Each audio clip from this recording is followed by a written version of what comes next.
सारी दुनिया की ठोकर खा लो,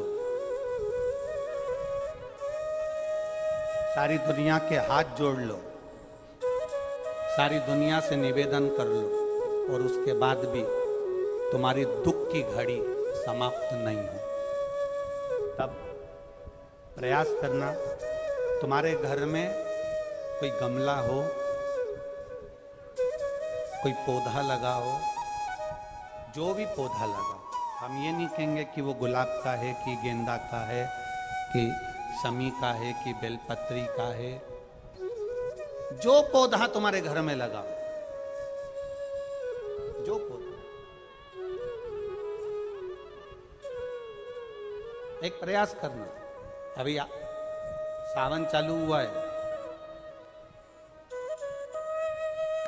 अगर तुम्हें लगता है कि मेरी दुख का समय समाप्त नहीं हो रहा, मेरी दुख की घड़ी समाप्त नहीं हो रही, तो घर में रहने वाले जितने लोग आस्था चैनल पर कथा सुन रहे हैं, जितने फेसबुक यूट्यूब पर कथा सुन रहे हैं और जितने पुष्कर राज की इस पावन धरा पर बैठकर कथा सुन रहे हैं, उनसे निवेदन करेंगे, श्रावण 2 सावन अब की बार हैं, एक अधिक मास का भी पड़ेगा और एक श्रावण ये पड़ेगा। ये जब 2 श्रावण पड़ते हैं तो इसमें हरि और हर का मिलन होता है, हरि और हर का मिलन, क्योंकि अधिक मास जो है वो भगवान पुरुषोत्तम का है, भगवान विष्णु का, और सावन के मध्य में अगर पड़ रहा है तो देवाधिदेव महादेव के साथ भगवान हरि का मिलन हुआ है, इसलिए इसको हरिहर श्रावण कहते हैं। ये 2 महीने के श्रावण में अगर मान लो एक दिन आपका निकल भी गया,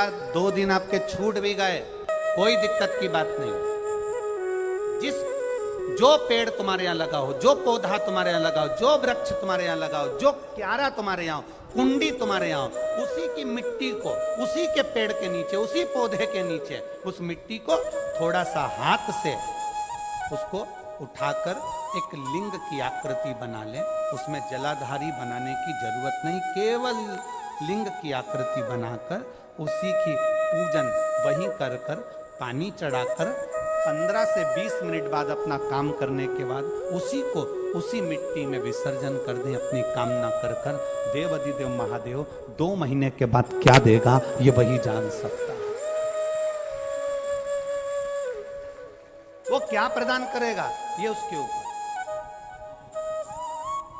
देख लिया हमने, बहुत बहुत प्रयास कर कर देख लिया, सारी दुनिया का हमने प्रयोग कर कर देख लिया। इनसे भी पूछा, उन्होंने कहा वाशरूम इधर बना दो, वास्तु शास्त्री ने कहा ये बना दो, ज्योतिषाचार्य ने कहा ये बना दो, उन्होंने कहा ये बना दो, उन्होंने कहा वो बना दो। हमने दुनिया का काम कर कर देख लिया, हाथों की अंगूठियां बदल कर देख ली, नग आभूषण बदल कर देख लिए, सोने की दिशा बदल कर देख ली, सीढ़ियों की दिशा बदल कर देख ली। अब जब सारी दिशा बदल कर देख ली, सारा काम कर कर देख लिया, उसके बाद भी अगर हमारी ग्रह दशा नहीं सुधरे, हमने सबके दरवाजे जाकर देख लिया, देवी देवताओं के भी धोख धोख के देख लिया, पर जब भी अगर हमारी दशा ना सुधरे तो फिर कहीं मत जाना, महादेव के चरणों में जाकर बस उसकी आराधना में लग जाना, फिर वो संभाल लेगा। ध्यान दीजिएगा, कभी श्रावण महीने में अगर आप शंकर जी के मंदिर में जाएं और शिव मंदिर किसी वृक्ष के नीचे हो,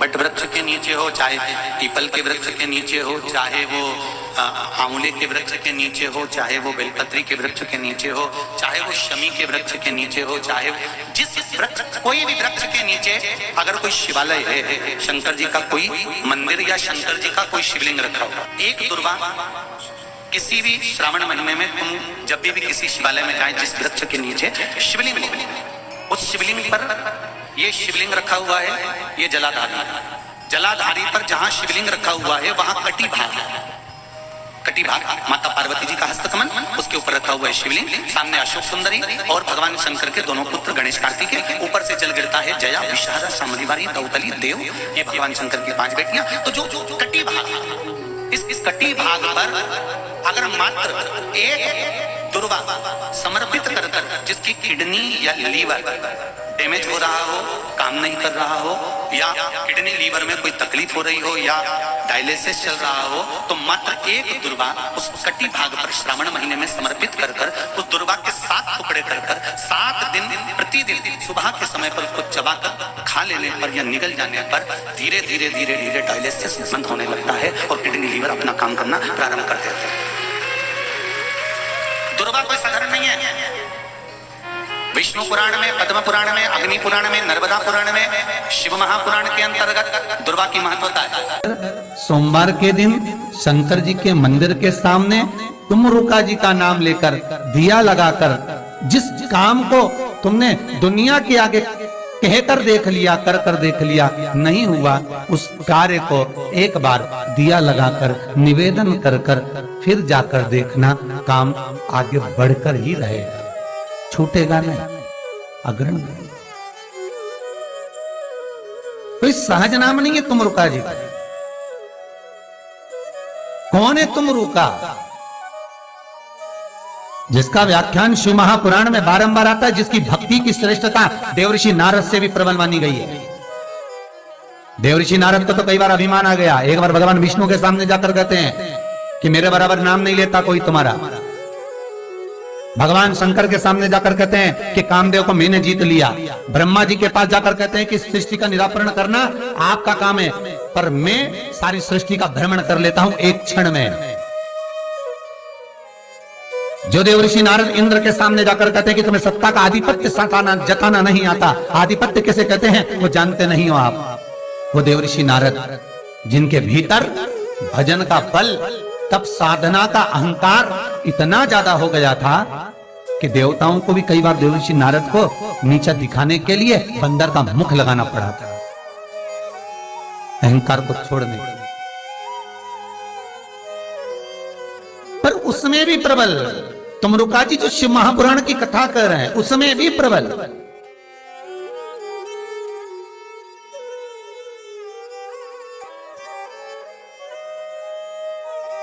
जिनका नाम मात्र, पहले भी कहा, जिस नारी का गर्भ ना ठहरे, रजस्वला धर्म का 7वां दिन, जब नारी 6 दिन तक काम ना करे, 7वां दिन रजस्वला धर्म का, सफेद आंकड़े की जड़ को बुलवाकर उसको शंकर भगवान के शिवलिंग पे से तुमरुका जी का नाम लेकर 21 बार घुमाकर कमर में लाल धागे में बांध ले, 3, 4, 5 महीने में ज्यादा से ज्यादा गर्भ ठहर जाए, पक्का। विश्वास रखकर शिव जी का नाम लो, तुमरुका का समय।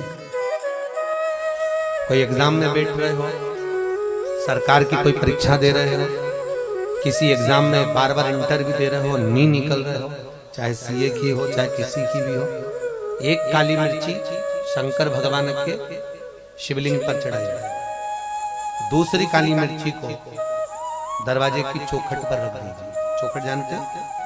चौखट पे रखकर अपने उल्टे पांव को उस काली मिर्ची पर रखिए और घर से बाहर निकल जाइए एग्जाम के लिए, आप उसमें उत्तीर्ण हो जाएंगे। हार नहीं सकते, विजयता आपको प्राप्त होगी। काली मिर्ची को नेत्र बिंदु कहा गया। भगवान विष्णु की विजयता के लिए भगवान विष्णु ने अपना नेत्र शंकर को दिया था। शंकर ने सुदर्शन चक्र दिया। आप काली मिर्ची शिव को समर्पित कर फिर जाइए।